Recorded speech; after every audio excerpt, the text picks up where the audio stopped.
अलामा ताहिर अशरफी। उन्होंने कहा कि हम तेहरान की क़यादत को मशवरा देते हैं कि वो पाकिस्तान की सालसी को कबूल करें और वक्त और मौका ज़ाया किए बगैर फौरन इस्लामाबाद मुज़ाकरात के दूसरे दौर के लिए मेज़ पर आकर बैठ जाएं और ममलकते सऊदी अरब और खलीजी अरब रियासतों के खिलाफ अपने बयानात बंद करें। ये अलामा ताहिर अशरफी साहब ने ईरान के लिए एक मशवरा नमा वार्निंग जारी की है। पता नहीं ईरान इसको सीरियस लेता है इनकी इस बात को या नहीं,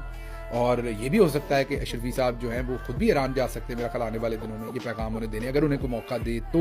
वो जाकर भी ये पैगाम वहां पर दे सकते हैं, लेकिन मुझे लगता है उन्हें कोई मौका अभी तक दे नहीं रहा इस चीज़ का। पाकिस्तान जो है वो भरपूर कोशिश कर रहा है इस वक्त किसी तरीके से ये मुज़ाकरात जो है वो रिस्टोर हो जाए। उन्हें ये ट्रंप एडमिनिस्ट्रेशन से भी पता चल रहा है, वैसे भी अपने जराए से कह रहे हैं कि पाकिस्तान सर तोड़ बाजी लगा रहा है, आप ये कहिए, या सर की बाजी लगा रहा है, सर धड़ की बाजी लगा रहा है कि ये जो मुज़ाकरात हैं रिस्टोर हो जाए और बातचीत दोबारा शुरू हो जाए, लेकिन बातचीत है कि अभी तक दोबारा शुरू नहीं हो रही।